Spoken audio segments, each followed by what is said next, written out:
क्योंकि आप लोगों के अनुसार उस वेद में ज्ञान विज्ञान का अकूत भंडार जो भरा हुआ था, लेकिन उस काल में उस वेद रूपी पुस्तक के ज्ञान का कोई अध्ययन करता या अध्ययन करता का दूर दूर तक अता पता नहीं। आखिर ऐसा क्यों? जबकि उत तमाम शिक्षण संस्थानों में किसी भी वेद या वैदिक संस्कृति या वैदिक उपासना स्थल में स्थापित हवन कुंड का, वैदिक मूर्ति का या वैदिक भाषा लिपि द्वारा लिखित कोई पांडुलिपि का साक्ष्य अभी तक किसी भी शिक्षण संस्थान की खुदाई से नहीं मिला। क्या इस पर कुछ कहेंगे तथाकथित लेखक महोदय? उस वैदिक पुस्तक का लिखा हुआ साक्ष्य तो बहुत दूर की कौड़ी है। क्यों? सही बात है न तथाकथित लेखक महोदय और वैदिक संस्कृति अनुयायी महोदय। आज आप इन विश्वविद्यालयों और उनमें मिली लिपि और संस्कृत का साक्ष्य चित्र संख्या 31 में देख सकते हैं। स्वर्ण काल के भारत में अन्य देशों के विद्यार्थी ज्ञानोपार्जन करने हेतु इन शिक्षण संस्थानों में आते थे। इन शिक्षण संस्थानों में आज के जीविकोपार्जन वाली प्रबंध और अभियंत्रण, अधिवक्ता या अन्य विषयों की पढ़ाई नहीं होती थी। उस समय किसी कल कारखानों की नौकरी पाने की भी पढ़ाई नहीं होती थी, क्योंकि इस समय कोई भी कल कारखाने के साक्ष्य नहीं मिलता। आखिर उन सभी विश्वविद्यालयों में पढ़ाई क्या होती थी और भारत विश्व गुरु था कैसे? भारत विश्व गुरु था, यह बात तो आज किसी से नहीं छिपी, लेकिन भारत किस लिए विश्व गुरु था यह बात आज तक जरूर छिपी है। आज तक तथाकथित सभी लेखक महोदय इस बात का खुलासा करना नहीं चाहते। आखिर क्यों? क्यों खुलासा करने में डर लगता है?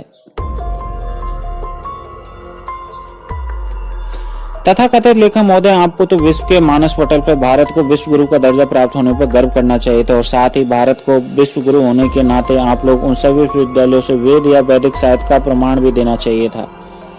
लेकिन आप लोग तो अपने वेद या वैदिक ज्ञान का प्रमाण देने वाली बात पर, भारत के विश्व गुरु बनने की सच्चाई पर एकदम से चुप्पी हो गए हो, या उस सच्चाई को जगह अनाप शनाप बातों से लोगों को इधर उधर घुमाने लगते हो? ऐसा क्यों?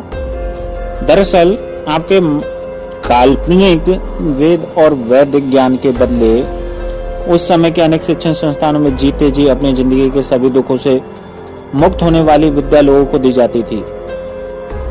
यानी जिंदगी में सुख कैसे प्राप्त होता है उसकी विद्या दी जाती थी। इसके लिए उस समय के सभी शिक्षण संस्थानों में जिस मार्ग का ज्ञान दिया जाता था उसमें पहला मन की शुद्धि, दूसरा तन की शुद्धि जिसमें सभी प्रकार के दुखों से मुक्ति हेतु मन की शुद्धि को ही प्रमुख माना जाता था, क्योंकि तन सबल होते हुए अगर मन अपने बस में नहीं है तो व्यक्ति राग द्वेष तृष्णा से पीड़ित रहता है,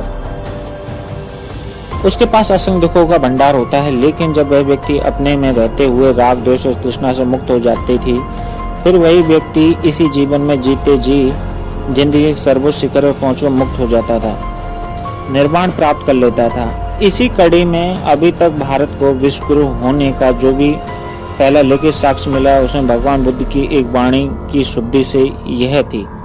मैं आपको इसको पाली भाषा को हिंदी में अनुवाद करके मैं आपको बताता हूँ, जिसका अर्थ है कि सभी मन की प्रवृत्तियों का अगुवाई है, मन ही उसका प्रधान है, वे मन से ही उत्पन्न होती हैं। यदि कोई दूषित मन से वचन बोलता है या पाप कर्म करता है तो दुख उसका अनुसरण उसी प्रकार करता है जिस प्रकार चक्का गाड़ी खींचने वाले बैल के पैरों का। दूसरा जो साक्ष्य मिला है वह तन की शुद्धि से था, यानी आसन और विपश्यना साधना का था। तीसरा सबसे मुख्य विद्या का प्रमाण आर्य सत्य और प्रतीत्व समुत्पाद का मिलता है।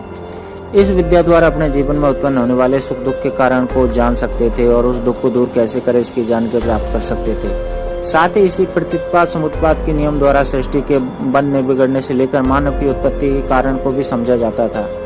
यानी प्रतीत्व समुत्पाद के बारे में मोटे तौर पर या कम शब्दों में समझे कि बगैर ज्ञान कारण और परिस्थिति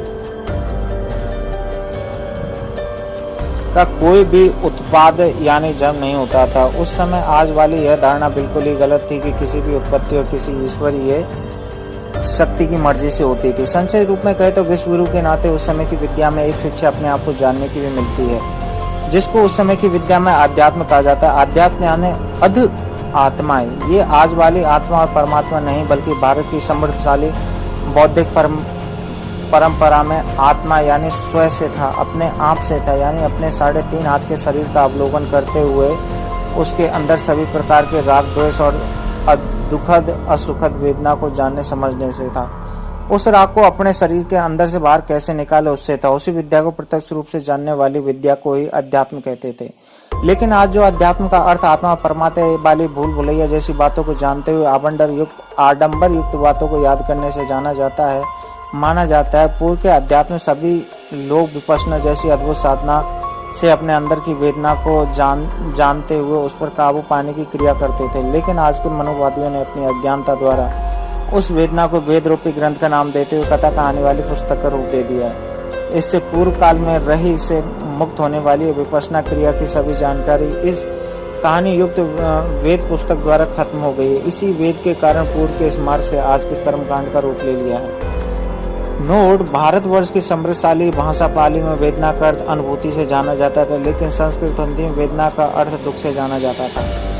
उन शिक्षण संस्थानों की विद्या कुदरत के कानून को समझने से जुड़ी थी, जो प्राकृतिक गुण को जानने समझने में सहायक होती थी। साथ ही इन सभी तत्वों को समझकर लोगों को मार्गदर्शक के रूप में बताने वाले मार्गदाता से जुड़ी हुई थी, जिसके साक्ष्य आज भारत के विद्यार्थियों में ही नहीं अपितु दूसरे देशों से भी भारत में आकर अनेक शिक्षण संस्थानों में पढ़ने वाले विद्यार्थियों में देखा जा सकता है। इस वजह से आज मनोवादी लेखकों को सोचना चाहिए कि स्वर्ण काल के भारत में उपस्थित अनेक शिक्षण संस्थानों के रहते हुए भी उनमें तथाकथित ज्ञान वाली वेद और वैदिक संस्कृति का प्रभाव क्यों नहीं दिखा। आखिर उसका प्रभाव अभी अभाव क्यों बना है? क्यों उस समय के वेद और वैदिक ज्ञान के महत्व का जन्म नहीं हुआ था? गुप्त वंश के समय का आज साक्ष्य स्वरूप काफी मुद्रा और अभिलेख भारतीय पुरातत्व विभाग को उत्खनन में मिले हैं, लेकिन किसी भी मुद्रा पर वैदिक संस्कृत वाली लिखावट नहीं। सबसे मजे की बात यह है कि आज जिस प्रकार से वैदिक संस्कृति वाले लोग शक शासक द्वारा निर्मित शक संपत पंचांग से अपने आप को जोड़ते हैं, उसी प्रकार के एक और पंचांग निर्माण इस गुप्त के कार्यकाल में होता है, जिसका नाम विक्रम संवत पंचांग था। इस विक्रम संवत पंचांग के निर्माण का श्रेय गुप्त वंश के सम्राट चंद्रगुप्त और विक्रमादित्य को जाता है। लेकिन आज इस विक्रम संवत पंचांग पर पेटेंट वैदिक कर्मकांडी द्वारा अधिकार करते हुए इसको हथिया लिया गया है, जिसको विस्तार से आप समय प्रकाशन द्वारा प्रकाशित पुस्तक बुद्धिजीवियों का षड्यंत्र पुस्तक में देख सकते हैं। दोस्तों, बुद्धिजीवियों का षड्यंत्र पुस्तक का डिस्क्रिप्शन में आपको लिंक मिल जाएगा, जो मेरे चैनल पे आपको ऑडियो फॉर्मेट में आपको पूरी बुक मिलेगी, आप जाके उसको सुन सकते हैं। चलिए दोस्तों, आगे बढ़ते हैं। आज वैदिक पक्षकार लेखकों और वैदिक विपक्षकार लेखकों के अंदर एक जबरदस्त मान्यता बैठी है कि गुप्त वंश के शासक वैदिक अनुयायी थे। साथ ही दोनों प्रकार के लेखकों की मान्यता है कि गुप्त सम्राट के कार्यकाल में वैदिक उत्थान हेतु बहुत सारा रचनात्मक कार्य हुआ। साथ ही दोनों प्रकार के लोग मानते हैं गुप्त सम्राट कार्यकाल में वैदिक उत्थान में बहुत सारा रचनात्मक कार्य हुआ। अगर सहमत नहीं है तो अच्छी बात है, लेकिन अगर सहमत है तो फिर भी कुछ प्रश्न है जिन पर चिंतित करते हुए उचित जवाब दें। पहला, गुप्त सम्राट के कार्यकाल में भारत के अंदर विश्वविद्यालय स्थापित हुए और फिर उन विश्वविद्यालयों में वैदिक ग्रंथों का पठन पाठन का कार्य क्यों नहीं होता। दूसरा है, गुप्त सम्राट के समय कई शिक्षण संस्थान थे, यानी उन शिक्षण संस्थानों में लेखन कला भी निश्चित ही रही होगी, फिर वैदिक साहित्य का लेखन गुप्त सम्राट ने क्यों नहीं करवाया। अगर गुप्त सम्राट ने वैदिक साहित्य को लिपिबद्ध करवाया तो आज उस काल का कोई वैदिक ग्रंथ वैदिक मंत्र क्यों नहीं मिला। गुप्त सम्राट के कार्यकाल में इनके द्वारा स्थापित शिक्षण संस्थानों में अनेक विदेशी लोग शिक्षा प्राप्त करने हेतु आए थे, लेकिन किसी ने भी वैदिक ज्ञान की बात नहीं बताई। आखिर क्यों? है ना मजेदार वैदिक गालमेल। इसी को कहते हैं जिसके पास अपना बैट और बॉल भी नहीं हो और वह अपने आप को एक महान क्रिकेटर कहते हो, क्रिकेट का जन्मदाता कहने पर भी आमाद है। सम्राट चंद्रगुप्त द्वितीय और विक्रमादित्य ने अपने शासन काल में खगोलीय ज्ञान को आगे बढ़ाते हुए भारत के कर्क रेखा पर स्थित उज्जैन नगर में एक वैद्यशाला बनवाई, इससे अपनी दूसरी राजधानी बनाया था। उस उज्जैन में खगोलीय वैद्यशाला के साथ साथ उज्जैनी विश्वविद्यालय की स्थापना भी कराई। लेकिन आज उस उज्जैन से उत्खनन द्वारा प्राप्त वैद्यशाला और अशोक स्तंभ की जगह ब्राह्मणी मुगल गढ़जोट काल की महाकाल मंदिर स्थापित हो गए। आज कहाँ चले गए फिर उज्जैनी विश्वविद्यालय खगोलीय वैद्यशाला के साक्ष्य। गुप्त काल की मुद्रा और वैद्यशाला के साथ चित्र संख्या 32 में देखें। ऐसे वैदिक मत के समर्थक और लेखकों और अनुयायियों को एक बात की जानकारी दे दो कि स्वर्ण काल के समय तक अगर आज के वेद और वैदिक ऋचाओं वाली गीता, रामायण, महाभारत, उपनिषद, मनुस्मृति समेत संस्कृत भाषा की लिखित मौखिक जिस प्रकार से जानकारी हो जाती है, तो उस समय के भारत में रह रहे सैकड़ों ज्ञान केंद्रों के हजारों विद्वान लोग इस वेद और वैदिक शास्त्र पर अनगिनत भाषा से लिख देते, लेकिन उस काल की एक भी भाषा नहीं मिली और नहीं आज तक इसको जानने वाले एक विद्यार्थी भी मिला है। जबकि इन सभी विद्यालयों के विद्यार्थी देश विदेश में फैले हुए थे और आज की खुदाई में जमीन के नीचे संबंध साक्ष्य मिलते हैं। भारत के इन विश्वविद्यालयों में विश्व के अनेक देशों से विद्यार्थी जो ज्ञान प्राप्त कर प्रचार प्रसार करने के साथ सभी को देखते हैं। आज स्वर्ण काल के समय को देखते हुए यह बताए कि भारत की सभी जगह पर खुदाई के प्राप्त साक्ष्यों, वेद और वैदिक संस्कृत जुड़ा कोई एक भी प्रमाण क्यों नहीं मिलता। नोट, आज भारत के तथाकथित धूर्त लेखक महाकवि पंडित कालिदास को इसी गुप्त सम्राट के दरबार में स्थापित करते हुए महान कवि की उपाधि से नवाजते। कहा जाता है कि कालिदास ने अपने समय में अपने हाथों से काफी नाटक कविता का लेखन कार्य किया था, लेकिन आज कितने लोग हैं जो कालिदास द्वारा लिखी गई बातों पर प्रश्न चिन्ह खड़ा करते हुए धूर्त लेखकों से पूछते हैं कि जब पंडित कालिदास गुप्त सम्राट के दरबार में रहकर कविता और नाटक लिख सकता था तो फिर उसने वैदिक साहित्य क्यों नहीं लिखा। कवि पंडित कालिदास भी चाणक्य जैसे काल्पनिक पात्र हैं, क्योंकि कालिदास का लिखा हुआ काल की भाषा लिपि और उस काल की लेखन वस्तु से कोई भी साक्ष्य नहीं मिला। कारण स्पष्ट है कि यह वेद और वैदिक लिपि भी हुबली और पद्मा नदियों के जैसे 850 ईस्वी के बाद से भारतीय बौद्ध और पाली लिपि से निकली संस्कृत और गुप्त वंश का साम्राज्य अपने चरमोत्कर्ष पर था। भारत में उस समय का अध्यात्म भी अपने ज्ञान विज्ञान की ऊंचाई पर पहुंच गया था, लेकिन उस समय भी कोई वैदिक अध्यात्म का नामो निशान नहीं मिला। उस समय का भी जो भी अध्यात्म मिलता है वह भगवान बुद्ध द्वारा प्रतिपादित आर्य सत्य, अष्टांगिक मार्ग, पंचशील, त्रिरत्न, प्रतीत्य समुद्वाद, विपश्यना जैसी अनेक ज्ञान परक बातों का मिलता है। गुप्त वंश के समय में भी इतनी शिक्षण संस्था रहते हुए भी कोई भी वैदिक शास्त्र का प्रमाण नहीं दिखा। उस समय ज्ञान विज्ञान के रूप में प्राकृतिक हिमखंड से निकलने वाली गंगोत्री जैसी, विपश्यना, अलकनंदा जैसी, आर्य सत्य और मंदाकिनी जैसे अष्टांगिक मार्ग को जोड़ते हुए बनने वाली गंगा नदी के समान मार्गदाता गौतम बुद्ध की विकराल धारा बह रही थी, जिसे उस समय महायान बौद्धिक परंपरा कहा जाता था। आज भारत के इतिहास लेखकों की धारणा है कि गुप्त वंश के अंतिम सम्राटों के द्वारा प्रथम बार मंदिरों का निर्माण प्रारंभ कर दिया गया, परंतु गुप्त काल का वैदिक मंदिर कौन सा था, कुछ साक्ष्य और उस मंदिर का नाम भी बताएं। दूसरी बात, लेखक महोदय, जब गुप्त सम्राटों द्वारा वैदिक मंदिर का निर्माण कराया गया होता तो गुप्त सम्राटों द्वारा पोषित नालंदा विश्वविद्यालय द्वारा आपको वैदिक ज्ञान युक्त वेद का लेखन क्यों नहीं हुआ।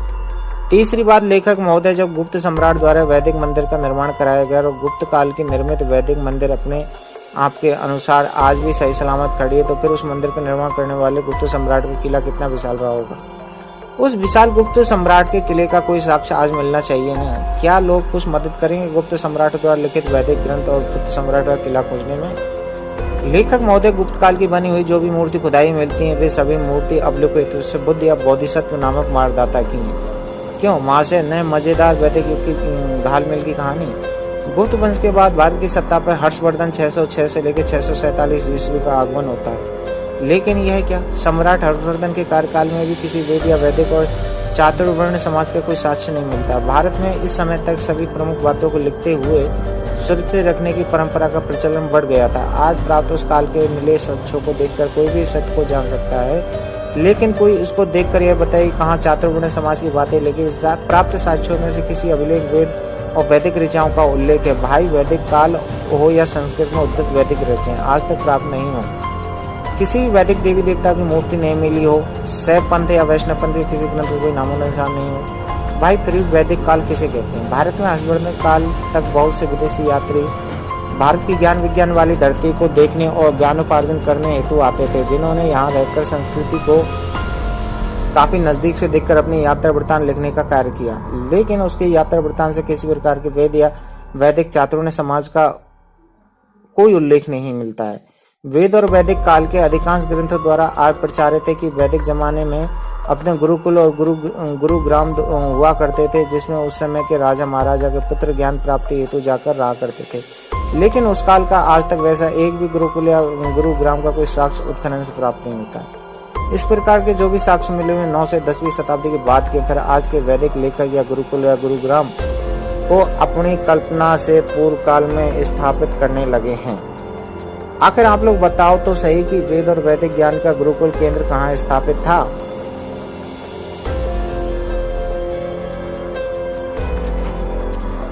उस गुरुकुल में किस राजा महाराजा के पुत्र शिक्षा प्राप्त करने जाते थे। फिर आज तक एक भी उस गुरुकुल से शिक्षा प्राप्त राजकुमार विद्यार्थी ने अपने गुरुकुल से जुड़े हुए अवलेख लिखकर क्यों नहीं छोड़े।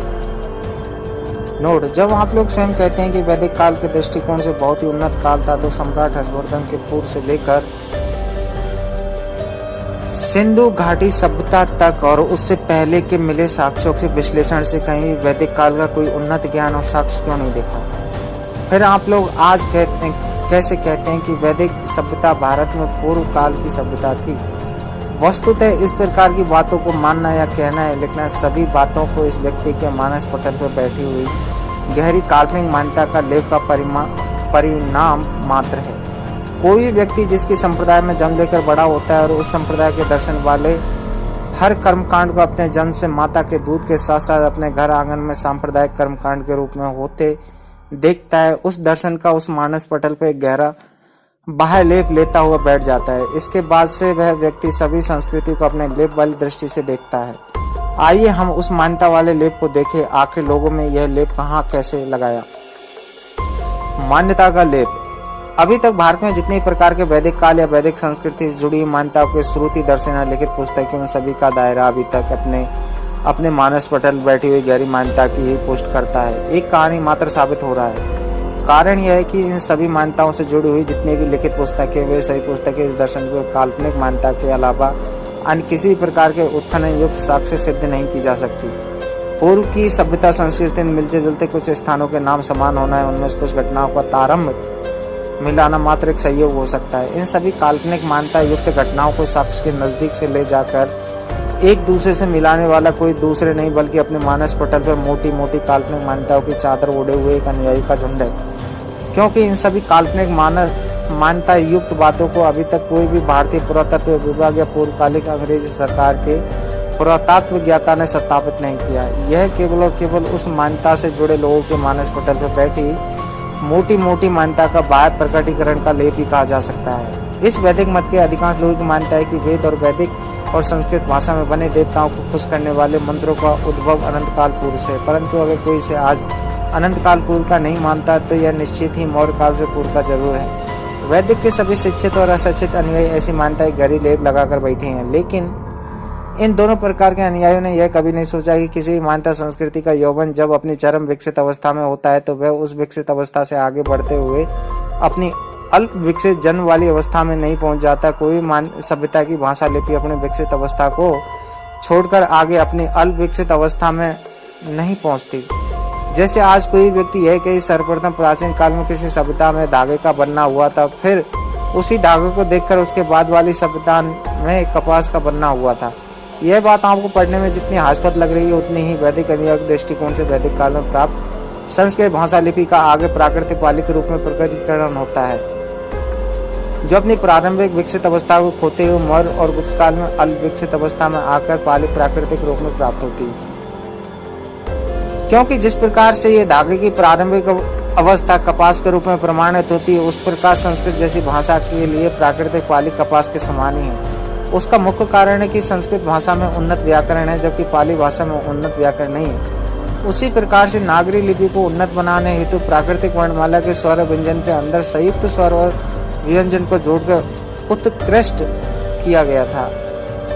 आपको यह बताया कि आज की बहुत प्रचलित नागरी वर्णमाला के स्वर और व्यंजन के साथ साथ संस्कृत भाषा का व्याकरण होने के बाद के बीच के 2000 वर्ष तक यह सभी कुछ लुप्त कैसे हो गया और पुनः अपने ब्राह्मणी संस्कृति के आने के बाद उस वर्णमाला व्याकरण की आप रूपी उत्पत्ति कैसे हो जाती है। मान्यतावादी महोदय ऐसा नहीं होता है। किसी भी वस्तु या भाषा संस्कृति का सुधार जन्म के बाद से कदम दर कदम होना सुनिश्चित होता है। ऐसा कभी नहीं होता है कि कोई वस्तु भाषा लिपि संस्कृत रचनात्मक रूप से विकसित या उम्र दराज स्थिति में जन्म ले और जैसे जैसे वह अपनी उम्र को आगे बढ़ाता जाए वैसे वैसे वह अपनी परिपक्वता खोता हुआ सहने वाले अवस्था में पहुंचता हुआ विकृत होता जाए। विकृत इसलिए लिखा है कि आपके अनुसार वैदिक काल और मौर्य काल के बीच में एक लिपि मिली है जिसे शंख लिपि कहते हैं, लेकिन इसके मूल स्वरूप को आज तक कोई पहचान नहीं पाया। आखिर ऐसा क्यों? यह चित्रण सिर्फ काल्पनिक कहानियों के पात्र व सभ्यताओं में ही संभव है।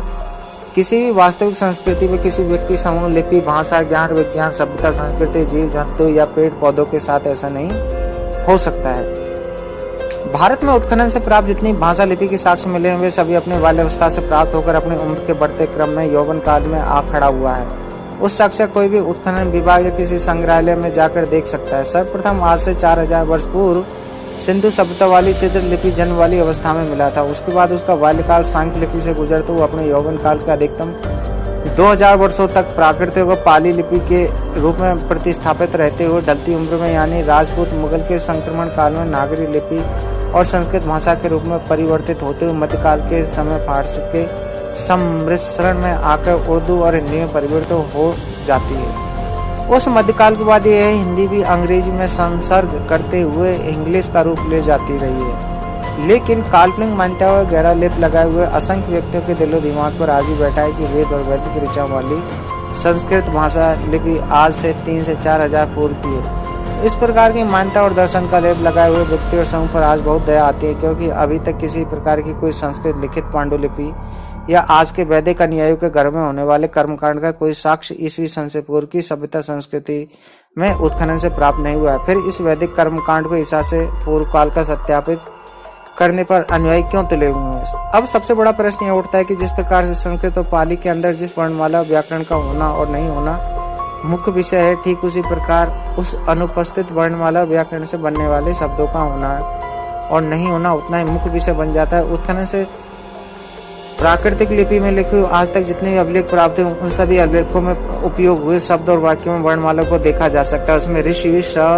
क्षत्रज्ञ जैसे स्वर और व्यंजन सहित उसमें बनने वाले शब्द विलुप्त हैं। लेकिन संस्कृत में लिखी हुई आज जितनी पांडुलिपि मिली है उत्खनन से नहीं बल्कि सामान्य रूप से मिली है। उसमें क्षत्रज्ञ ऋषि जैसे वर्णों की काफी प्रचुरता है। अब कोई यह बताए कि संस्कृत की उत्पत्ति अगर पूर्व की है तो प्राकृतिक पाली शब्दावली में संस्कृत भाषा की वर्णमाला में प्रयुक्त होने वाली लाभकारी स्वर व्यंजन सहित भाषा व्याकरण क्यों नहीं मिली है? उस समय के लोग इस स्वर व्यंजन सहित भाषा व्याकरण का उपयोग नहीं जानते थे।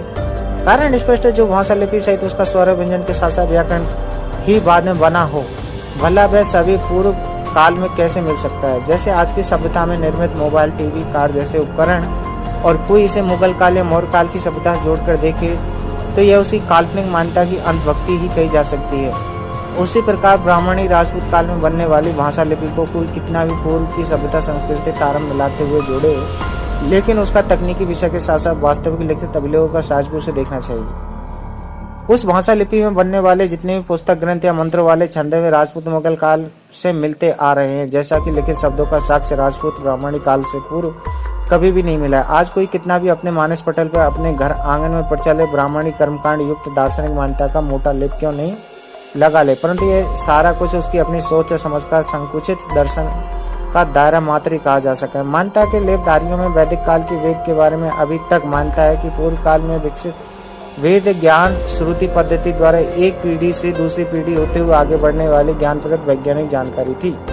बहुत अच्छी बात है कि लेकिन आज के इन वैज्ञानिक युग में वैदिक अनुयायी कर्मकांडी द्वारा प्रचारित श्रुति वाली वेद कथा पर आज जैसे जागरूक पाठक ने ध्यान दिया है।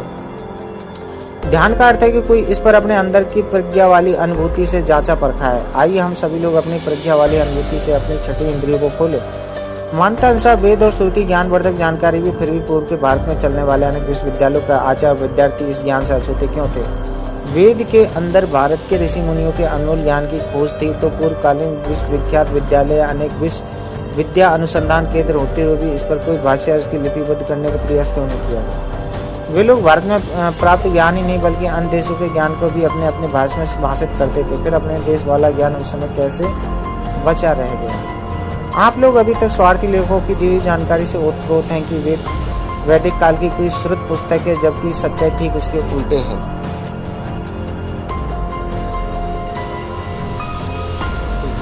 वेद सम्यक काल की भाषा पाली से निकला हुआ एक शब्द है जिसका अर्थ अनुभव होता है। सम्यक काल के समय 8 अंगों वाला मार्ग प्रज्ञाशील समाधि था, जिसमें प्रज्ञा के अंदर 2 मार्ग सम्यक दृष्टि, सम्यक संकल्प और शील के अंदर 3 मार्ग सम्यक वाणी, सम्यक कर्म और सम्यक आजीविका। और समाधि में ये 3 मार्ग सम्यक व्यायाम, सम्यक स्मृति और सम्यक समाधि आते हैं। अब प्रज्ञा में जो सम्यक दृष्टि, इसका दृष्टि का अर्थ आंखों से देखने का नहीं होकर अपने ज्ञान की दृष्टि अनुभूति से देखने से था। उस समय इस ज्ञान की अनुभूति को जानने के 3 प्रकार थे: श्रुति ज्ञान, चिंतन ज्ञान, भावमय ज्ञान। यह जो तीसरा भावमय ज्ञान है, यही अनुभूति वाला सर्वोत्तम ज्ञान होता था। इसे उस समय प्रज्ञा या प्रत्यक्ष ज्ञान वाला ज्ञान कहा जाता था। इस भावमय ज्ञान का अर्थ ही होता था कि स्वयं ही वेदना, आज की संवेदना वाली अनुभूति से भावित होते हुए जो प्रत्यक्ष ज्ञान अपने अंदर प्राप्त हुए भावमय ज्ञान ही वेदना वाली प्रज्ञा कहलाती थी। उस वेदन के आधार पर जागे हुए प्रत्यक्ष ज्ञान को वेद कहते थे। इससे स्पष्ट होता है कि वेद शब्द पाली भाषा में वेदना से निकल कर बना है पाली में वेदना का अर्थ होता है अनुभूति और उस वेदना से वेद बना है।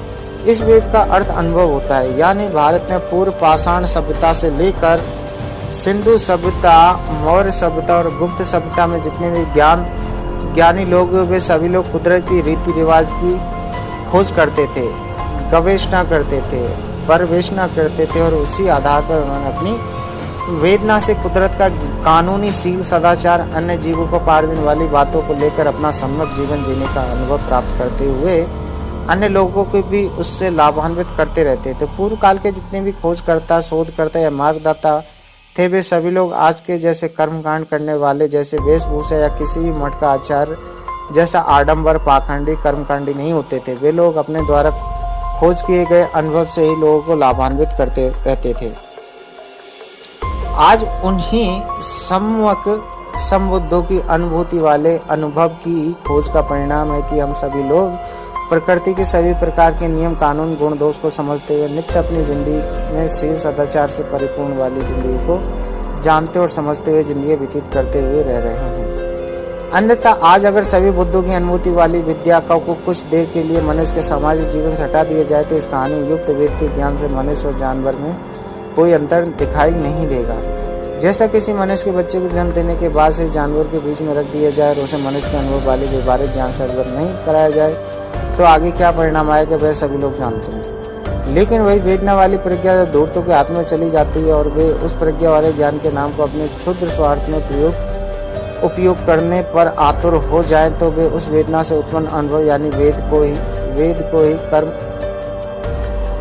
कर्म कांड युक्त कहानी का शीर्षक बनाते हुए पुस्तक में परिवर्तित कर देते हैं, जैसे कि आज के वेद नामक पुस्तक के साथ हुआ है। अब उस वेद में किसी प्रकार का कोई जीवन जीने का ज्ञान नहीं है, वह तो मात्र कर्म कांड युक्त कहानी की पुस्तक है। अगर इस वेद में कोई ज्ञान है तो फिर आज की स्कूली शिक्षा या अपने घरों के अंदर बच्चों की शिक्षा में कोई इसे शामिल क्यों नहीं करता? क्या इस वेद के ज्ञान से मानव समाज के अंदर शील, सदाचार आ सकता है? क्या इस वेद के ज्ञान से मानव समाज कुछ भला हो सकता है? क्या इस वेद के ज्ञान से मानव समाज का मानसिक और शारीरिक विकास हो सकता है? अगर हो सकता है तो कैसे? तथाकथित बुद्धिजीवी धूर्तों ने पूर्व काल से चली आ रही वेदना वाली अनुभव के जगह पर राजपूती, मुगल, ब्राह्मणी, गठजोड़ वाली काल में एक कहानी युक्त पुस्तक वेद का लेखन कर दिया है और उस पूर्व के पाली वाली वेदना का भावार्थ ही आज की संस्कृत भाषा में दुख से कर दिया है। जबकि पाली में वेदना का अर्थ स्वयं की अनुभूति से होता था और आज की भाषा संस्कृत या हिंदी में वेदना का अर्थ दुख से होता है। आखिर ऐसा क्यों? पूर्व के भारत में संप्रदाय विहीन सभ्यता, संस्कृति और शांत चित्त सामान्य बहुसंख्यक वर्ग के जनजीवन में इस प्रकार के दार्शनिक मान्यता वाले सांप्रदायिक लेप को पैदा करने वाला आखिर कौन और क्यों पैदा लिया? आखिर उसका निजी या सामाजिक स्वार्थ क्या था? वस्तुतः भारत में हजारों वर्ष पूर्व काल से चली आ रही सार्वजनिक कुदरती गुण स्वभाव के साथ साथ सभी मनुष्यों को धारण करने वाली शील, समाधि, प्रज्ञा वाली धर्म संस्कृति में किसी व्यक्ति विशेष या समूह विशेष को पीढ़ी दर पीढ़ी आर्थिक लाभ या सामाजिक ऊंच नीच वाले मान सम्मान का लाभ कभी प्राप्त नहीं होता है। इसी आर्थिक और सामाजिक मान सम्मान को प्राप्त करने हेतु भारत में 8वीं शताब्दी से लेकर 12वीं शताब्दी की कुछ ज्यादा ही चतुर दार्शनिक मान्यता वाले लोगों का जन्म हुआ, जिसमें मुख्य रूप से दो दार्शनिक मान्यताएं शैव संप्रदाय और वैष्णव संप्रदाय महत्वपूर्ण है। इसके संस्थापक का नाम क्रमशः आदि शंकर और रामानुज है। इनके अलावा भी कई संप्रदाय को स्थापित करने वाले लोग हैं, जिन्हें मुख्य रूप से तंत्र, मंत्र, सिद्धि, साधना में अपनी महारत हासिल करने वाले लोग थे, जिन्होंने अपने शाक्य संप्रदाय को स्थापित किया। इसमें देवी शक्ति की आराधना करने का प्रावधान है, लेकिन भारत का राजपूत, मुगल और ब्राह्मणी गठजोड़ समय में इस संप्रदायवादियों के अंदर नए नए अनुयायी की संख्या सहने बढ़ती चली गई, जिसके नाम गौड़ी संप्रदाय, रामानंदी संप्रदाय, रामानुज संप्रदाय, तुलसी संप्रदाय, वल्लभी संप्रदाय, निम्बार्क संप्रदाय, राम स्नेही संप्रदाय, दादू दयाल संप्रदाय, जसनाथी संप्रदाय, आर्य समाज संप्रदाय, गायत्री संप्रदाय, साई संप्रदाय जैसे अन्य कई संप्रदाय बने और आज भी बने रहे हैं। इन सभी में परस्पर अपने दर्शन से संबंधित एक दूसरे से कभी मित्रता नहीं रही है।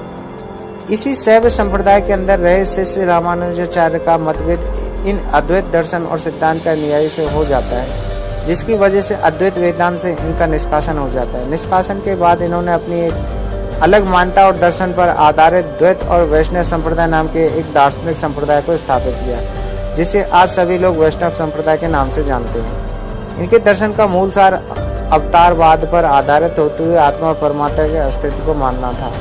शैव और वैष्णव संप्रदाय के लोग आपस में एक दूसरे से काफी विरोधी होते थे। कभी कभी तो दोनों एक दूसरे के खून के प्यासे भी बन जाते थे। इन बातों को आप लोग सभी लोग उन दोनों द्वारा स्थापित शैव आराधना स्थल की दूरी और वैष्णव आराधना स्थल की दूरी से समझ सकते हैं। यानी वैष्णव संप्रदाय के आगे जितने भी मंदिर बने हुए सभी शिव मंदिर से अलग वैष्णव अवतारवाद के नाम रूप में बने हुए हैं। उससे भी ज्यादा वैचारिक रूप से छोटा बड़ा दिखाने का मनभेद लिखित रूप से आगे भी बददस्तूर जारी रहा। इस विरोध को आज कोई भी इन दोनों द्वारा स्थापित ग्रंथों में देख सकता है। सर्वप्रथम शैव संप्रदाय ने अपने दर्शन के द्वारा वेद पुस्तक को भी लिखा था, जिसके प्रति उत्तर में वैष्णव संप्रदाय ने अपने दर्शन ग्रंथों में गीता की रचना की एवं उसमें उसे नीचा दिखाने का प्रयास किया।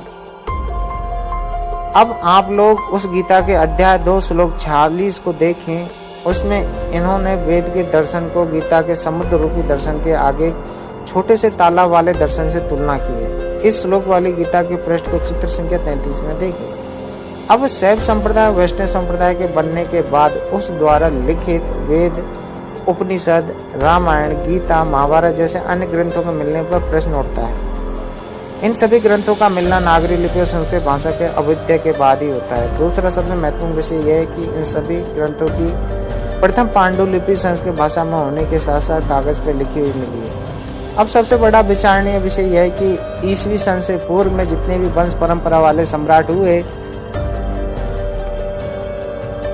उन सभी ने अपने कार्यकाल में अपने अभिलेख को लिखने हेतु कागज का प्रयोग नहीं करते हुए लेखन में केवल शिलाओं का उपयोग करते थे, जिसके असंख्य साक्ष्य आज भारत के संग्रहालयों में देखने को मिल जाएंगे। यानी इससे स्पष्ट प्रमाणित होता है कि उस समय कागज का उपयोग या कहें तो कागज की उत्पत्ति नहीं हुई थी, जबकि इस मान्यता के दर्शन वाले सभी लिखित पांडुलिपि कागज की ही मिली हैं। ईसवी सन से लेकर 8वीं शताब्दी तक अनेक विश्वविख्यात शिक्षण संस्थाओं के साथ साथ उस समय के अनेक मराठों के लिखित राज्यादेश आज भी खुदाई में मिलते हैं। वे सभी लिखित साक्ष्य ताम्रपत्र, ताड़पत्र, भोजपत्र में मिले। उन सभी के कार्यकाल में भी कागज का प्रयोग नहीं मिला है। इन शास्त्रपरक जानकारी से यह बिल्कुल स्पष्ट हो जाता है कि इस समय तक भारत में कागज का आविष्कार दूसरे देशों से आयात करते हुए लिखने का परंपरा विकसित नहीं हुई थी। लेकिन शैव संप्रदाय, वैष्णव संप्रदाय या कहें तो आज के वैदिक मान्यता से जुड़ी हुई जितनी भी दार्शनिक मान्यताओं का लेख प्राप्त है, उन सभी की मूल पांडुलिपि कागज पर ही लिखी हुई प्राप्त है। भारत में इस लिखित दर्शन के अलावा भी काफी मात्रा में कागज पर लिखी हुई पांडुलिपि मिली हैं, जिनमें उस समय के शिक्षण संस्थान और सम्राटों के लिखित अभिलेख हैं। लेकिन वे कागज के सभी पांडुलिपि 10वीं शताब्दी से बाद से लेकर मुगल काल तक लिखी हुई हैं। अब आप स्वयं समझ गए उनके सभी शिक्षण संस्थान और राज्यादेश के लेखन हेतु जिस कागज की पांडुलिपि का उपयोग 10वीं शताब्दी के बाद से होता है, तो अन्य जो कुछ भी कागज में पांडुलिपि पर लिखा हुआ मिला वह निश्चित ही 10वीं शताब्दी की बात की है। लेकिन उस दर्शन के लेपधारी की मान्यता है कि कागज का आविष्कार लाखों वर्ष पूर्व हो गया था। इसको इनकी अंधभक्ति के सिवाय कुछ नहीं कहा जा सकता। जैसे ही शैव संप्रदाय के संस्थापक आदि शंकर का नाम आता है, वैसे ही इनके द्वारा स्थापित शिव की आराधना और अपने वैदिक दर्शन शास्त्र की बुनियाद पर बनी ब्रह्म सत्य जगत मिथ्या की याद ताजा हो जाती है। इन्होंने इसी मिथ्या पर अपना अद्वैत सिद्धांत की भी प्रतिपादन किया है। आदि शंकर के द्वारा ही पूर्व काल में चली आ रही सम्यक सभ्यता संस्कृति वाले चारों कोणों के स्थापित सम्यक मठ पर कब्जा करते उसे अपने दर्शन वाले 4 वेदांत में परिवर्तित किया गया था। वैदिक दर्शन की मूल प्रेरणाता आदि शंकर है और इसे उन्होंने अपने कार्यकाल में वैदिक दर्शन के रूप में प्रचार करते हुए समस्त भारत में फैला दिया। आज के कुछ तथाकथित लेखकों ने इसे वैदिक उत्पत्ति को आज से 4000 वर्ष पूर्व इन 4 वेदांत मठों से गुजारते हुए पूरे भारत में वैदिक काल के रूप में दिखाते हैं और इस पर अपनी मान्यता अनुसार कई उपनिषद, पुराण जैसे ग्रंथों का लेखन भी कर दिए थे।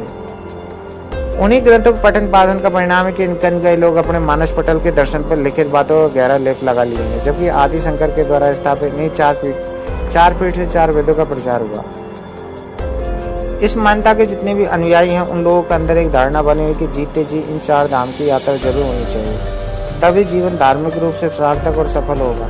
आपको एक बात की जानकारी से ज्यादा आश्चर्य होगा कि रामायण के अंदर का पात्र श्रवण योग में माता पिता को लेकर इन्हीं 4 धाम की यात्रा करवाने गया था।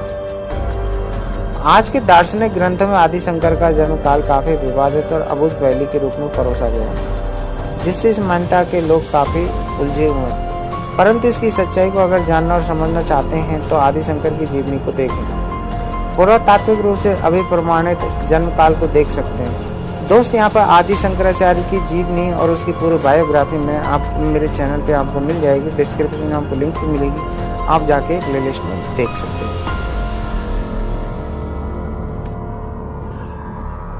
यानी आदि शंकर द्वारा ही वेदांत, अध्यात्म दर्शन, 4 वेदांत, मठ, शैव मंदिर जैसे धार्मिक स्थलों की स्थापना इनके जन्म के बाद से प्रारंभ होती है, जिसको उस काल के छद्म लेखकों ने अपने नाम को पीछे रखते हुए काल्पनिक लेखकों को लेखक बनाते हुए सभी ग्रंथों को पूर्व के अज्ञात काल समय में जाकर बैठाया। आज इसी मान्यता के जितने भी लाभ प्राप्त मठाधीश हैं वे सभी लोग इन्हीं लिखी हुई बातों की जानकारी अपने अनुयायी को देते हुए उनको मंत्र मुक्त करवाते रहते हैं।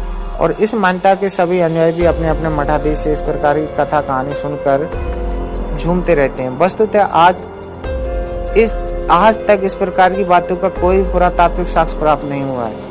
अब मुख्य सवाल यह उठता है कि किसी भी दर्शन को फैलाने में उसके संस्थापक और अनुयायियों का क्या लाभ हुआ था। दूसरी बात की शैव और वैष्णव संप्रदाय के निर्माण काल की जानकारी साक्ष्यों पर आधारित होने के बाद भी इनके अनुयायियों के अंदर अपनी मान्यता असंख्य हजारों वर्ष पूर्व की कैसे बन गई थी। अब देखना यह है कि शैव और वैष्णव संप्रदाय को स्थापित करते हुए इन्हें फैलाने में इन लोगों के संस्थापकों को क्या लाभ होता है, और आगे इन दोनों के अनुयायियों को भी इन दर्शन की सदियों पूर्व का भ्रम बनाए रखने हुए फैलाने में क्या लाभ है। क्योंकि जब इन सभी के लाभों वाले मकसद को नहीं जान पाएंगे तब तक इस पर सही या गलती कुछ भी व्याख्या नहीं कर पाएंगे। आइए अब हम इस शैव और वैष्णव संप्रदाय के संस्थापकों के मुख्य उद्देश्य को जानें।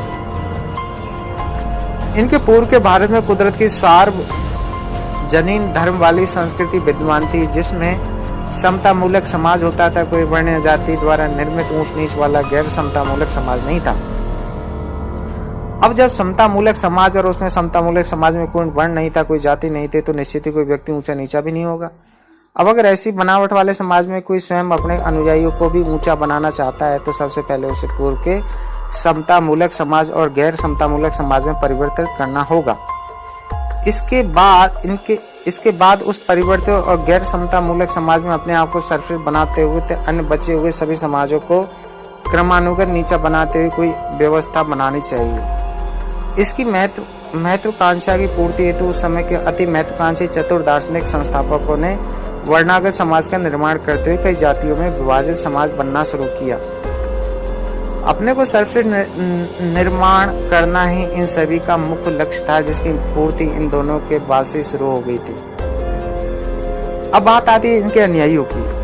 जिस किसी भी दर्शन मान्यता से किसी व्यक्ति के या जाति समूह को अपने सामाजिक सम्मान, आर्थिक सम्मान, राजनीतिक सम्मान जैसे लाभों की पूर्ति होना लगती है तो वह वैसे मान्यता दर्शन को अपने लिए खेत समझता है और उस खेत में लाभ देने वाले अनुयायी को उस खेत की फसल। अब भला कोई अपने खेत और उस खेत की फसल को नष्ट होने देगा? उसके बाद वह अपने स्वार्थ लोलुपता में पड़कर उस मान्यता और दर्शन की चिंता करने लगता है कि यह दर्शन भारत के बीच में ज्यादा से ज्यादा कैसे प्रचारित हो। फिर क्या वह लोगों को भावात्मक रूप से समझ जाते हुए उनके दिलो दिमाग में धीरे धीरे बैठाता चला गया। उनके अंदर बैठकर अपने शैव दर्शन या वैष्णव दर्शन में उन्हें भाग्य और ईश्वर की लाभ हानि दिखाता है। उस लाभ हानि को प्राप्त करने हेतु अन्य सभी लोग उनके द्वारा बताए गए कर्म कांडों को करते हैं। आमजन इन सभी बातों में पढ़कर धीरे धीरे अपने मानस पटल पर इस मान्यता को मानने का लेप लगाना शुरू कर देता है और आगे वह दर्शन के कर्म कांड से ही अपनी अच्छाई या बुराई को तय करता है। इसमें अंतर ध्यान हो जाता है। आगे इस दार्शनिक कर्मकांडी प्रक्रिया को पीढ़ी दर पीढ़ी दोहराते उसके वंशजों की नसों में इस तरह इसका जहर इतना फैल जाता है कि वह अपने जन्म से मृत्यु के बीच में घटने वाली सभी घटनाओं की समीक्षा इसी दर्शन से जोड़ते हुए कर्मकांड करके संतुष्ट रहने लगता है। अंत में वह अपने दर्शन मान्यता को ही सर्वोच्च मान लगता है।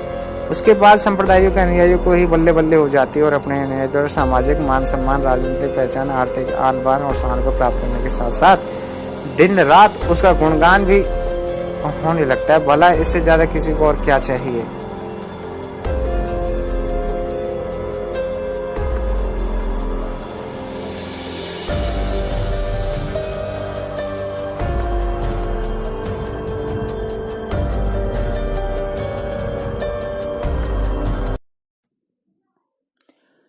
लेकिन इस मान्यतावादी परिवार में दो प्रकार के अनुयायी आपको मिलेंगे। पहले प्रकार के अनुयायी अपने मन मस्तिष्क के अंदरूनी हिस्से पर इस मान्यता का गहरा लेप लगाकर ग्रसित रहते हैं, जो दूसरे अपने बाहरी और मन मस्तिष्क पर इस मान्यता का लेप लगाकर इससे ग्रसित रहते हैं।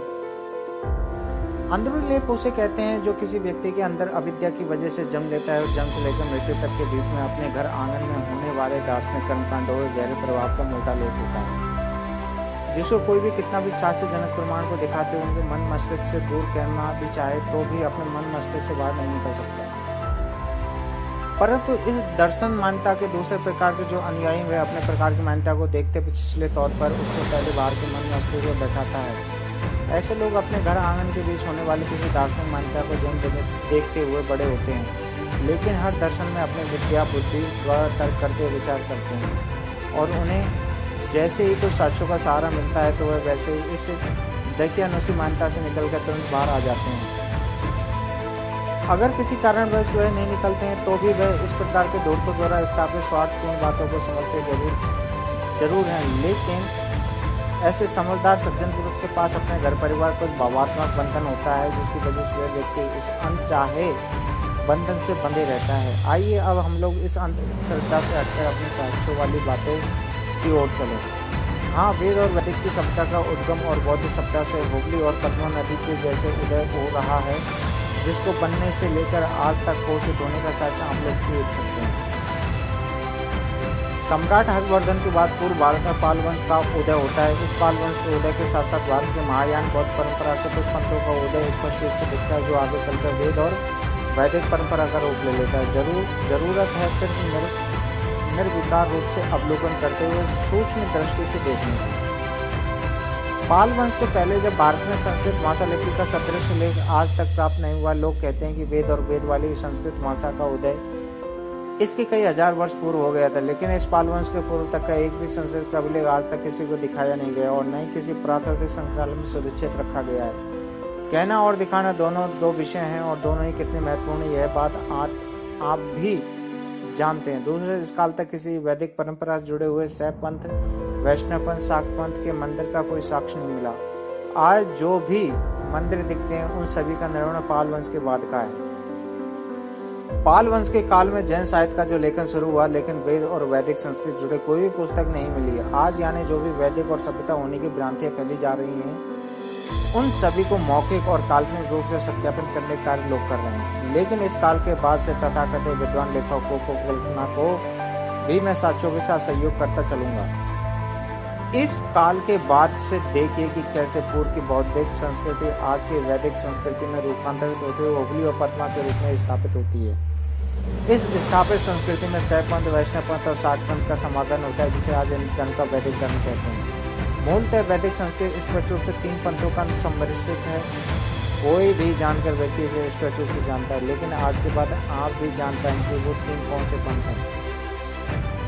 पहला शैव पंथ है। इसके संस्थापक शंकराचार्य और दोनों से अलग होते हैं और उसका मंदिर भी अलग होता है। उस मंदिर में शिवलिंग की प्रधानता है जो सभी से अलग होती है। आज पूर्व काल यानी मध्यकाल के जितने भी बने मंदिर को देखेंगे, उसमें हर मंदिर के गर्भ में शिवलिंग को स्थापित देखेंगे।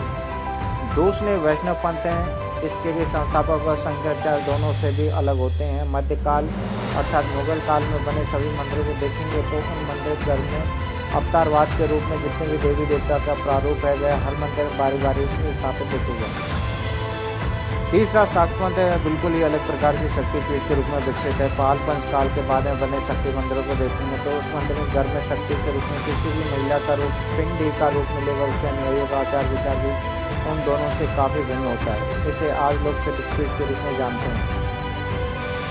गुप्त वंश के अंत में हर्षवर्धन के वंश के काल में भारत के अंदर बौद्ध महायान परंपरा से बहुत ही स्पष्ट परिवर्तन देखने को मिलता है, जिसका असर आज भी मौजूद है। यह परिवर्तन है महायान गौतम बुद्ध के अनुयायियों द्वारा मार्गदाता को अवलोकित से बुद्ध के रूप में स्थापित करने की परंपरा का उदय होना। उस समय इस अवलोकेतस को महायान के मार्गदाता गौतम बुद्ध का सबसे लोकप्रिय बोधिसत्व रूप कहा जाता है। उस समय इस बोधिसत्व की मान्यता बन गई थी। इस रूप में अवलोकेतस बुद्ध अपनी असीम करुणा से कोई भी रूप धारण करते हुए समस्त प्राणियों का दुख दूर करने आते हैं। इस परिवर्तन का परिणाम यह हुआ कि लोग भारत में मार्गदाता गौतम बुद्ध की मूर्ति का निर्माण अलग अलग अवतार वाली मुद्राओं में करने लगे थे। इस अवलोकित बुद्ध की प्रधानता दिनों दिन बढ़ने लगी थी। आज गुप्त काल और हर्षवर्धन काल की खुदाई से प्राप्त बुद्ध की नई मूर्तियां बनावट में इस प्रकार आकार स्पष्ट देख सकते हैं। इसके लिए आप लोग अपने नजदीकी संग्रहालय में जाकर इस काल के प्राप्त बौद्ध की मूर्ति को अवलोकित मुद्रा में देख सकते हैं। देखें चित्र संख्या 34 में।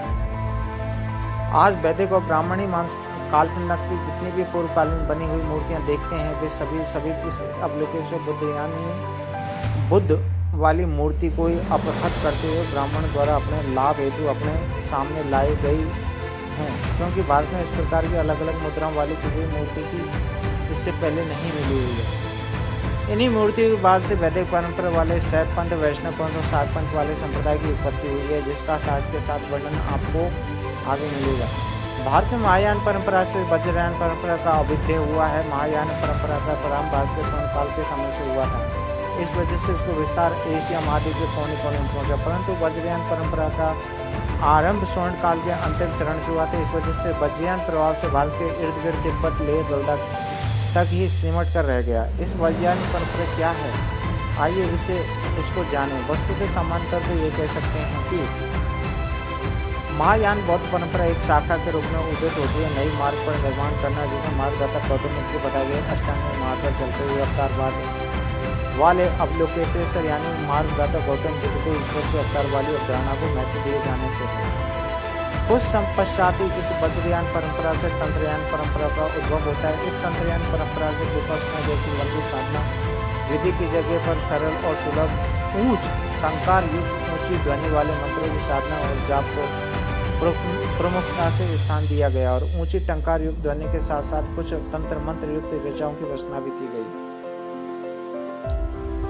इस सभी उच्चारण से शरीर में कंपन उत्पन्न होता है, इसीलिए साधक कहते हैं कि इससे काफी लाभ होता है, परंतु यह लाभ लोगों को हुआ या नहीं हुआ तो पता नहीं चला। लेकिन पूर्व काल की स्वस्थ विद्या विपश्यना विलुप्त जरूर हो गई।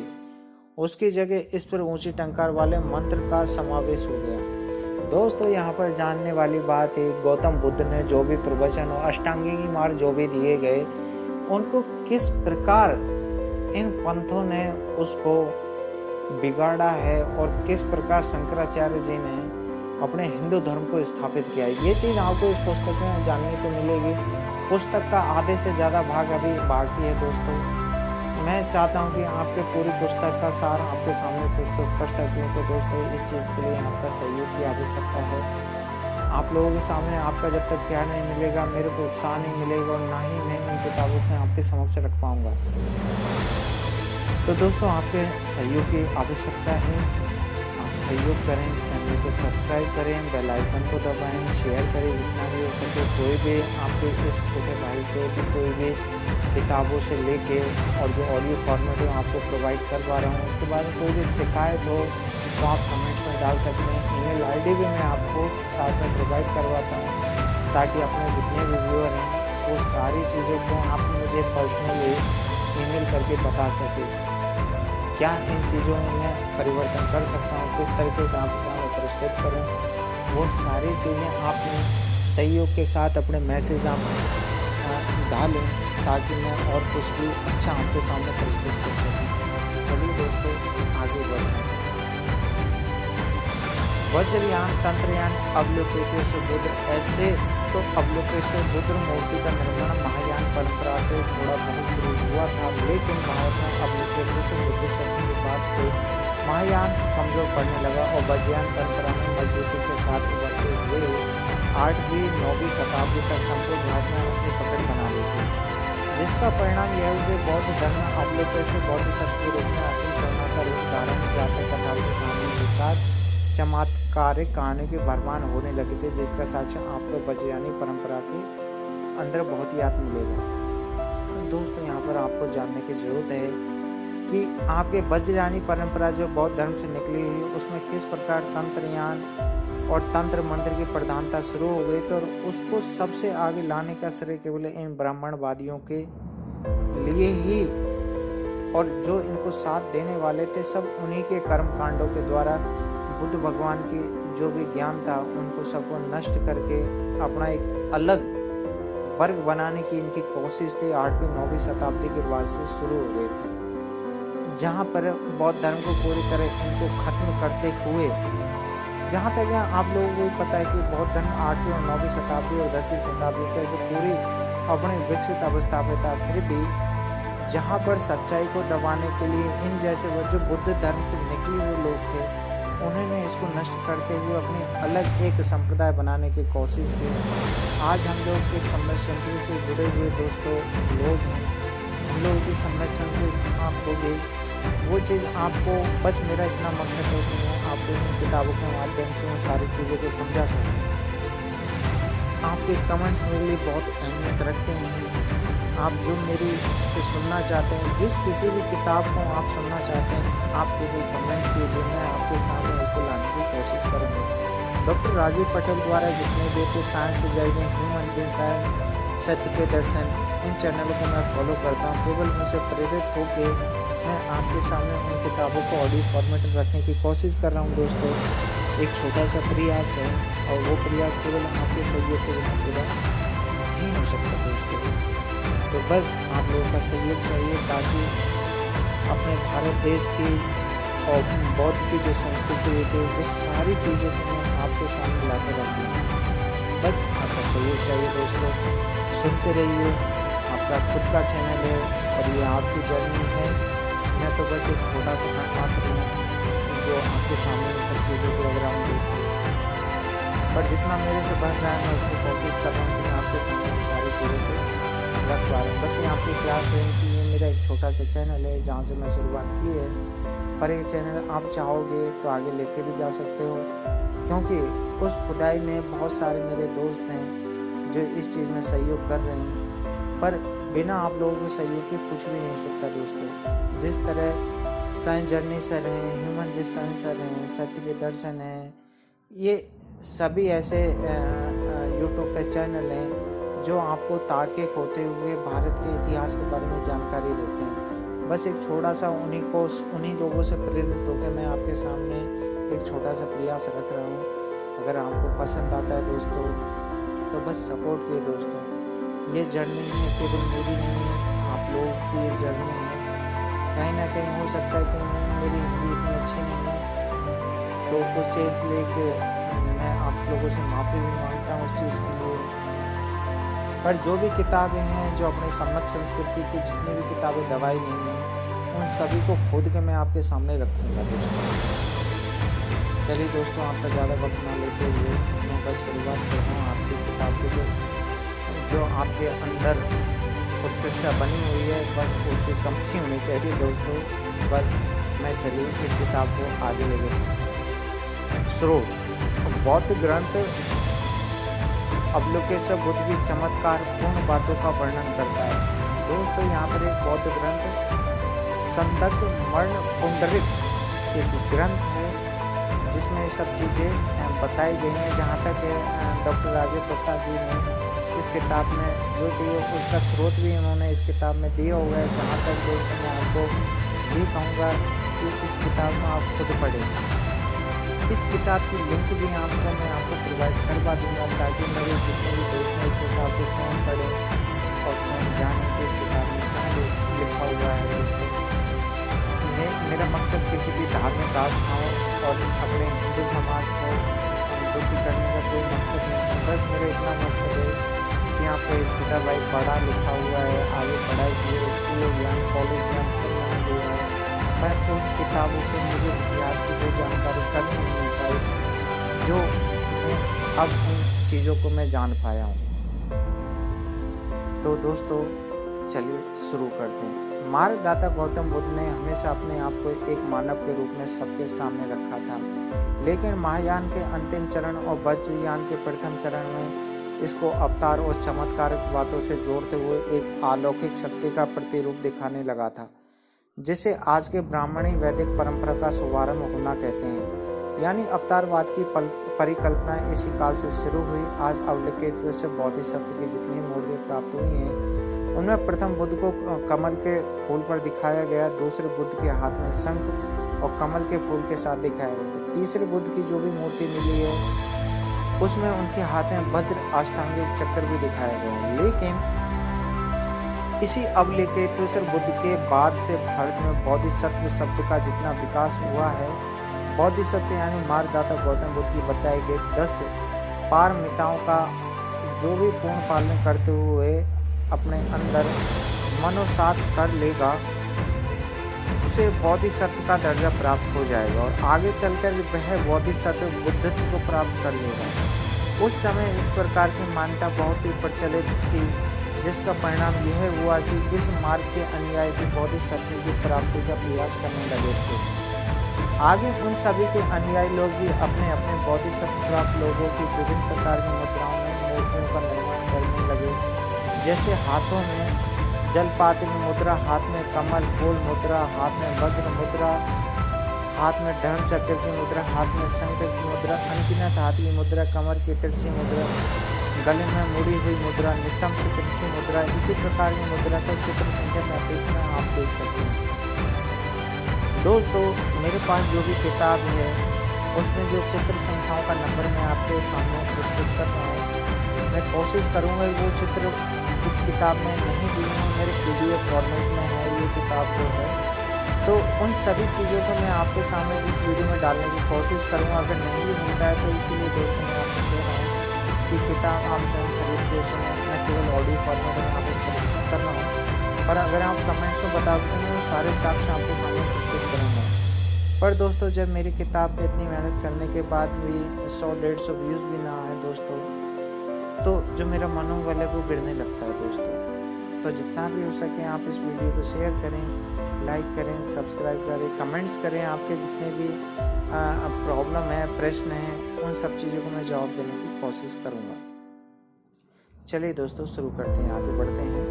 इसके बाद से बुद्ध और बोधिसत्व की मूर्ति में आज के ब्राह्मणी संस्कृति की देवी देवता वाली बनावट की झलक भी देखने को मिलने लगी। अधिकांश अवलोकेश्वर बुद्ध की मूर्ति को निचले भागों पर ऋचा ओम मणि पद में हुम लिखा हुआ मिलता है, परंतु इसी ओम को लेकर वैदिक परंपरा वाले नासा और सूर से आपको जोड़ते नहीं थकते। लेकिन इस ओम को कहाँ से लिया है यह आज तक वैदिक अनुयायी वाले नहीं बताते हैं।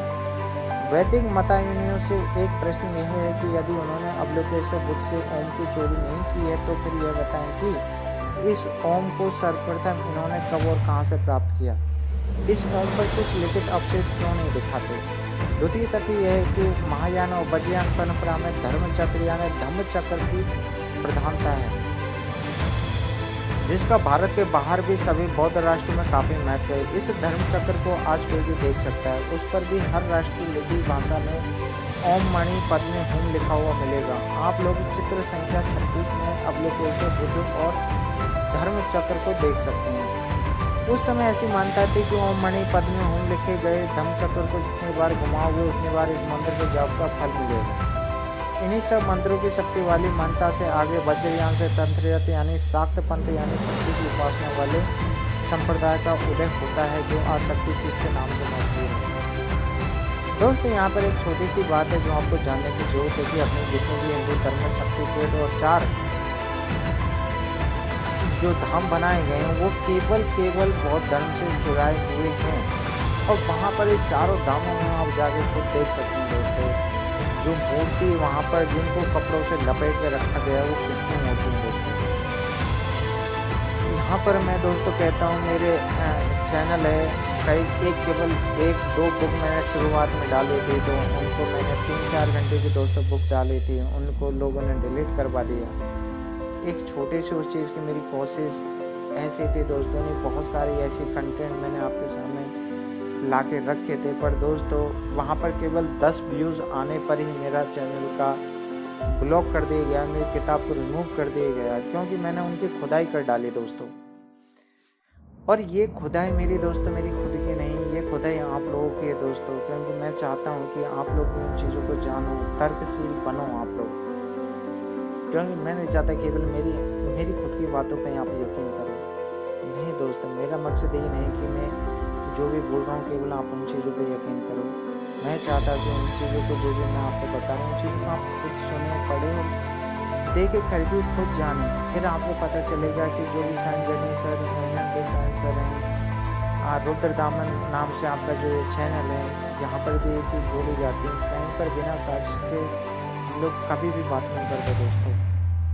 तो ये चीज़ आप लोगों को समझनी पड़ेगी। और आप तर्कशील दोस्त हैं हमारे, अगर ऐसा नहीं होता तो आप मेरे चैनल को कभी सब्सक्राइब नहीं करते। इतना टाइम जो चीज़ मेरा कंटेंट होता है उसको आप नहीं सुनते। आपको कहीं ना कहीं चीज़ लगती होगी कि आपके इस छोटे भाई में जो भी चीज़ आपके सामने प्रस्तुत कर रहा हूँ, उसमें कहीं ना कहीं 100 में से ज़्यादा नहीं दोस्तों, कहीं 30-40% तो सच्चाई होगी। पर दोस्तों आप इस चीज़ को खुद जाने, खुद समझे। मेरे जितने भी बुक हैं, वैदिक युग का कालमेल का पहला जो पार्ट था, बुद्धिजीवी युग का षड्यंत्र, ब्रह्म का पुलिंदा, ये सारी किताबें आपको इस चैनल पर मिल जाएंगी दोस्तों। उन सभी चीज़ों में राजीव पटेल जी और बाकी अन्य लेखकों की भी जितनी किताबें जिन्होंने भारतीय इतिहास को उकेर के रखा है, वो चीज़ मैं आपके सामने रखना चाहता हूँ। और दोस्तों मेरा मकसद और कुछ नहीं है। चलिए दोस्तों, काफ़ी वक्त ले गया, चलिए किताब में आगे बढ़ते हैं। पूर्व काल का धर्म यानी भारत में 850 ईस्वी पूर्व का धर्म, पाली भाषा में जिसको धर्म बोलते हैं, प्रकृति के गुण, स्वभाव अथवा कुदरत के कानून अर्थात निसर्ग के नियम या सृष्टि के विधान को कहते हैं। इस बात की पुष्टि 9वीं शताब्दी पूर्व मिले अनगिनत लिखित अभिलेखों अर्थात धम्मलिपि में लिखे हुए हैं। जो भी दोस्तों जो अभिलेख मिले, उन सभी अभिलेखों पर धर्म की लिखित व्याख्या पर इस प्रकार की गई। दोस्तों इस चीज़ को देखो, पाली भाषा में मैं आपके सामने बोल के बताता हूँ कि धारिते ती धम्मो अर्थात धारण करे सो धर्म है। धारण क्या करना है दोस्तों, इसको पाली भाषा में लिखा गया है, अत्नो संभप्पा अत्नो लखन्ना धारिते ते धम्मो, अर्थात जो अपने स्वभाव को धारण करता है, जो अपने लक्षण को धारण करता है, उसे ही धर्म कहते हैं।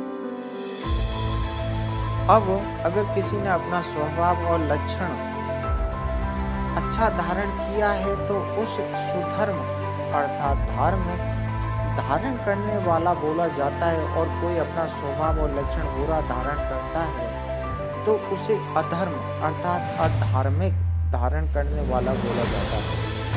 लेकिन धर्म को किसी विशेष सांप्रदायिक शब्दों से अलंकृत करते हुए नहीं लिखा जाता था। इसलिए 850 ईस्वी से पूर्व के भारत में इस धर्म को अर्थात धम्म को किसी भी विशेष नाम वाले संप्रदाय जोड़ते हुए कहीं पर भी बौद्ध धर्म, गौतम धर्म, वैदिक धर्म, सनातन धर्म या फिर हिंदू धर्म में लिखा हुआ प्राप्त नहीं होता है।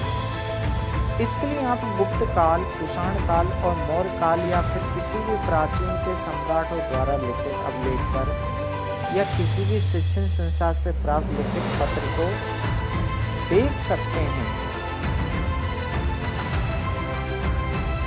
उस समय के जितने भी लिखित साक्ष्य मिलते हैं उन पर सिर्फ धर्म अर्थात धर्म लिखा मिला है। अगर किसी को भी बौद्ध धर्म लिखा मिला हो तो साक्ष्य जरूर बताएं। इस विषय को गौर से समझने की जरूरत है, आखिर ऐसा क्यों मिलता है। चाहते तो सम्राट अशोक से लेकर सम्राट हर्षवर्धन तक के सभी लोग बौद्ध धर्म भी लिखवाना सकते थे, क्योंकि इस सभी काल में संपूर्ण भारत इसी का मत का अनुयायी था। लेकिन उन सभी सम्राटों ने ऐसा क्यों नहीं किया? इसके दो कारण स्पष्ट हैं। पहला और मुख्य कारण 850 ईस्वी से पूर्व के काल में एक ही धर्म अर्थात धर्म की संस्कृति थी और वह संस्कृति सार्वजनिक अर्थात सभी के लिए समान रूप से उपलब्ध सर्वधर्म संभाव थी अर्थात सभी के लिए थी। उसको कोई भी अपने अंदर मनोसात कर सकता था। इसी वजह से इस काल में जितने भी विदेशी लोग भारत में आए थे वे अपने अंदर इस सार्वजनिक बुद्ध वाली परंपरा को मनोसात करते हुए धर्म में विलीन हो गए। वे सभी लोग इसके अंदर कुदरत के कानून अर्थात पंचशील का पालन करते हुए अपने जिंदगी व्यतीत करने लगे थे। इसके अंदर वाली प्रकृति के नियम अनुसार शील सदाचार में रहते हुए आम लोग अपनी वाणी और व्यवहार में मधुरता लिए हुए रहते थे। इसके अनुसार अपने अंदर नियति के नियम अनुसार अपने सुखद और दुखद, अदुखद, असुखद संवेदना को काबू में रखते हुए राग और द्वेष से रहित जीते थे।